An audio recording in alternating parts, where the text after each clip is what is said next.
الحمدللہ وحدہ والصلاة والسلام علی من لا نبی بعدہ اما بعد فاعوذ باللہ من الشیطان الرجیم بسم اللہ الرحمن الرحیم وَلَقَدْ يَسَّرْنَا الْقُرْآنَ لِلذِّكْرِ فَهَلْ مِن مُدَّكِرٍ كَذَّبَتْ ثَمُودُ بِالنُّذُرِ فَقَالُوا أَبَشَرًا مِنَّا وَاحِدًا نَتَّبِعُهُ إِنَّا إِذًا لَفِي ضَلَالٍ وَسُعُرٍ أَأُلْقِيَ الذِّكْرُ عَلَيْهِ مِن بَيْنِنَا بَلْ هُوَ كَذَّابٌ عَشِرٌ سَيَعْلَمُونَ غَدًا مَنِ الْكَذَّابُ الْعَشِرُ۔ اور بے شک ہم نے قرآن کو نصیحت حاصل کرنے کے لیے آسان کر دیا ہے۔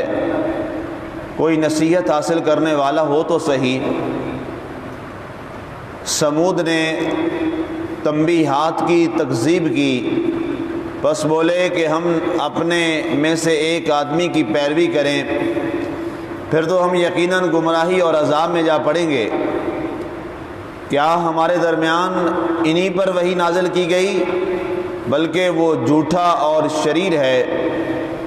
ان قریب کل انہیں پتہ چل جائے گا کہ کون جھوٹا اور شریر ہے۔ آج ہماری سورہ القمر کی آیہ مبارکہ 26 تک کی تلاوت و ترجمہ کا شرف نصیب ہوا۔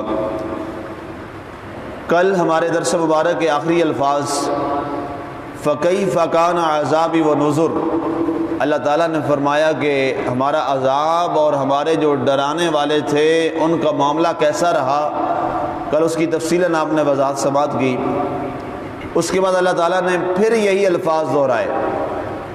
کل یہاں سے جن الفاظ سے ہم نے آغاز کیا تھا کہ وَلَقَدْ يَسَّرْنَا الْقُرْآنَ لِلذِّكْرِ فَهَلْ مِن مُدَّكِرٍ، کہ تحقیق ہم نے قرآن کو سیکھنے کے لیے آسان کر دیا ہے، کوئی ہے جو اس قرآن سے نصیحت حاصل کرے۔ اس پر کل میں نے تفصیلاً آپ سے بات کی کہ اس کا مطلب کیا ہے۔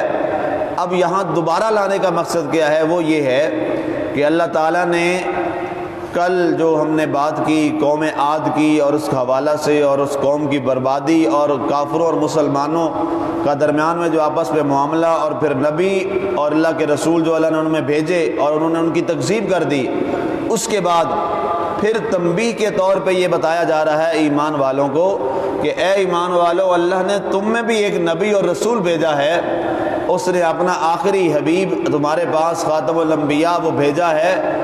اگر تم یہ چاہتے ہو کہ تم اللہ کے عذاب اور اس کے تمام مصائب و آلام سے محفوظ ہو جاؤ تو اس کا ایک راستہ ہے، وہ یہ ہے کہ تم قرآن کو سیکھو اور قرآن کے راستے پہ چلو۔ جب تم اس راستے پہ چلو گے اللہ تمہیں ہر قسم کے عذاب سے محفوظ فرما لے گا۔ آج اس وقت پوری دنیا میں مسلمان انتہائی پریشانیوں کا شکار ہے۔ اس وقت مسلمان اتنی بڑی طاقت اور کمیونٹی ہونے کے باوجود وہ اپنے فیصلے کرنے میں خود مختار نہیں ہے، وہ اپنے فیصلوں میں آزاد نہیں ہے۔ تو سب سے جو پہلی بات ہے سوچنے کی بات یہ ہے کہ اس کی وجہ کیا ہے۔ تو اس آیہ مبارکہ کا بڑا واضح اعلان یہاں پر ہے کہ ان تمام چیزوں اور وسائل ہونے کے باوجود ایٹمی طاقت بھی ہے مسلمان کے پاس، افواج بھی ہیں مسلمان کے پاس، تیل بھی ہے مسلمان کے پاس، بہت بڑی مصنوعات بھی مسلمان کے پاس، بم میں استعمال ہونے والا کرومائٹ بھی سب سے زیادہ مسلمان کے پاس، لیکن اس کے باوجود مسلمان سپر پاور نہیں بن سکا، مسلمان اپنے فیصلوں میں آزاد نہیں ہو سکا، مسلمان اپنا حق نہیں منوا سکا، اور مسلمان ان کے مقابلے میں اپنے آپ کو مضبوط نہیں کر سکا۔ تو اس کی صرف ایک وجہ ہے کہ مسلمان نے اپنی کتاب قرآن پاک کو چھوڑ رکھا۔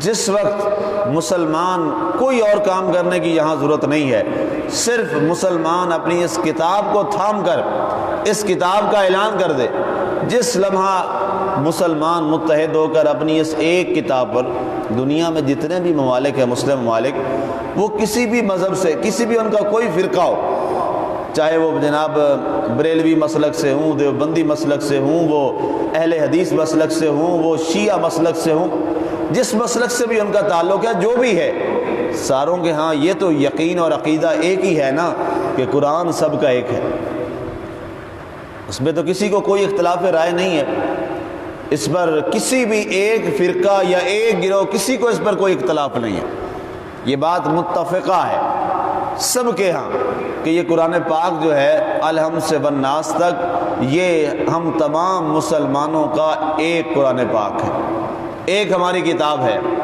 اور اس پر بھی کسی کو کوئی اختلاف نہیں ہے، سارے فرقوں کے لوگ اس بات پر متفق ہیں کہ اللہ تعالیٰ کی وحدانیت کے بعد جس کا کلمہ ہے وہ ذات حضرت سیدنا محمد رسول اللہ صلی اللہ علیہ وآلہ وسلم۔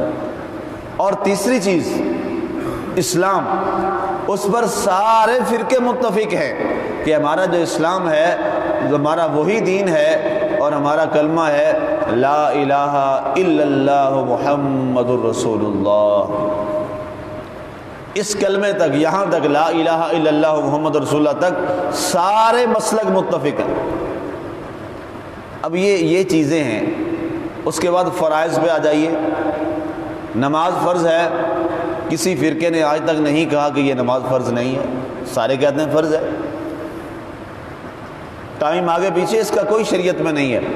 اسلام میں جب نماز کا وقت شروع ہو جائے، اس کے بعد جب نماز کا وقت ختم ہو جائے، اس دوران آپ کا جب جی چاہے آپ نماز پڑھ سکتے ہیں، جب جی چاہے آپ اس کی جماعت کروا سکتے ہیں، یہ اسلام نے آپ کو اجازت دی ہے۔ مثال کے طور پہ ہم نے گرمی سردی میں ایک نماز اپنی سہولت کے لیے ہم نے زور کا نماز یہاں لاہور میں 1:30 بجے رکھی، اکثریت 1:30 بجے، اسلام میں اس کا کوئی تصور نہیں، بلکہ اصولاً دیکھا جائے تو یہ اسلام کے ایک خلاف نظریہ ہے۔ میں ہمیشہ اس کا قائل رہا ہوں اور کوئی علماء مجھ اس پر متفق نہیں کر سکے اور صحیح جواب نہیں دے سکے۔ حدیث پاک میں یہ آتا ہے کہ گرمیوں میں نماز ٹھنڈی کر کے پڑھو، دیر سے پڑھو ظہر کی نماز، یہ حدیث پاک ہے، ابردوا بالظہر، اور سردیوں میں ظہر کی نماز جلدی پڑھو۔ ہمارے یہاں ایک ہی وقت میں ہے، سنت رسول ایسی نہیں ہے۔ سنت رسول یہ ہوتی تھی کہ حضور سردیوں میں ظہر کی نماز بہت جلدی پڑھ لیا کرتے تھے، 12:15 بجے، 12:30 بجے، اور جب نماز گرمیوں کی ہوتی تھی تو یہی ظہر کی نماز سرکار دو عالم صلی اللہ علیہ وآلہ وسلم آپ 2:45 بجے تک لیٹ نماز پڑھتے تھے، اور ارشاد فرماتے تھے کہ ظہر گرمیوں میں دیر سے پڑھا کرو، ٹھنڈی کر کے پڑھا کرو، کیونکہ یہ تکلیلیں کری ہم کیا کرتے ہیں، ہم اپنی سہولیات کے لیے یہ معاملات کر لیتے ہیں۔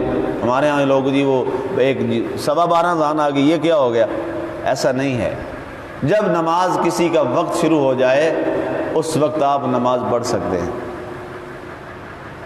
ایک بڑا آسان قاعدہ اور کلیہ ہے، اگر مسلمان اکٹھا ہونا چاہے، لیکن آج تک ہمیں یہ سمجھ ہی نہیں آئی کہ ہمیں اکٹھا کون نہیں ہونے دے رہا، ہمیں عالم کفر اکٹھا نہیں ہونے دے رہا، اس لیے کہ وہ ڈر میں ہے اگر یہ اکٹھے ہو گئے تو پھر ہماری سپر پاور کہاں جائے گی۔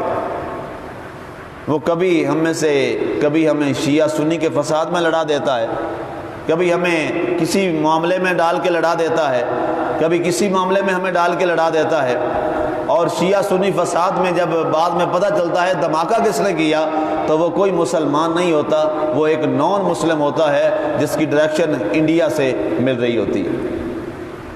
یہ اختلافات اس قدر آپس میں ڈال کر، یہ ساری چیزیں ڈال کر مسلمان آپس میں دور ہو گئے۔ ہمارے جتنے بڑے ہیں، ہمارے بزرگ جتنے علماء ہیں، میں نے ان کو دیکھا ہے جب بھی وہ بیٹھے ہوتے ہیں سارے اکٹھے بیٹھے ہوتے ہیں۔ ساجد نقوی صاحب، ساجد میر صاحب، مفتی منیب الرحمان صاحب، مفتی تقی عثمانی صاحب، ان کو جب بھی ہم نے دیکھا ہے ٹی وی پہ، آپ نے بھی دیکھا ہے، اکٹھے نہیں بیٹھے ہوتے۔ جب یہ اکٹھے بیٹھے ہیں تو عوام کو اکٹھے کیوں نہیں بیٹھنے دیتے؟ سوال تو یہ ہے ہمارا، اور یہ ہم سوال کریں گے، ہمارے وہ بڑے ہیں، اگر آپ اکٹھے بیٹھتے ہیں تو عوام کو پھر اکٹھے کیوں نہیں بیٹھنے دیتے؟ یہ ایک سازش ہے اس وقت دنیا کے اندر جو ہمیں الگ کیے ہوئے ہے، اور ہماری طاقت کو اس نے کمزور کر رکھا ہے۔ جب وہ چاروں آپس میں کہتے ہیں کہ ہم بھائی بھائی ہیں، اکٹھا کھانا کھاتے ہیں، اکٹھے بیٹھتے ہیں، گلے ملتے ہیں، تو عوام کو آپس میں لڑانے پہ کیوں تلا ہوا ہے، لوگوں نے کیا ہوا ہے۔ چاروں فرقے وہاں بیٹھے ہوتے ہیں، چاروں متفق ہوتے ہیں، فیصلے ہوتے ہیں۔ تو سوال یہ ہے، یہاں اس پر بڑی تفصیل میں پڑھتا رہا تو ایک ہی معاملہ ہے، اور وہ کیا ہے؟ وَلَقَدْ يَسَّرْنَا الْقُرْآنَ لِلذِّكْرِ فَهَلْ مِن مُدَّكِرٍ۔ اے مسلمانوں، یہ قرآن ایک ایسی کتاب ہے تمہارے لیے جو ہر ایک کے لیے راہ ہدایت ہے، اور ہم نے اس کو تمہارے لیے آسان کر دیا ہے۔ تم قرآن کے لیے محنت تو کرو، تم قرآن کے لیے کوشش تو کرو، تم قرآن کے لیے کچھ جستجو تو کرو۔ آپ لوگ بھی سنتے آئے، جب ہم بچپن میں تھے ہم بھی سنتے تھے، جی شیعوں کے یہاں 40 پارے ہوتے ہیں۔ میں ان کی ساری کتابیں میرے پاس یہاں پڑھی ہوئی لائبریری میں، ان کو اسپیشل ان کی فقہ کی کتابیں رکھی ہیں۔ ظاہر عوام کی باتیں تو نہیں کی جاتی، ہر فرقے کی اس کے کتابوں پہ بات کی جاتی جو اصول ہوتا ہے۔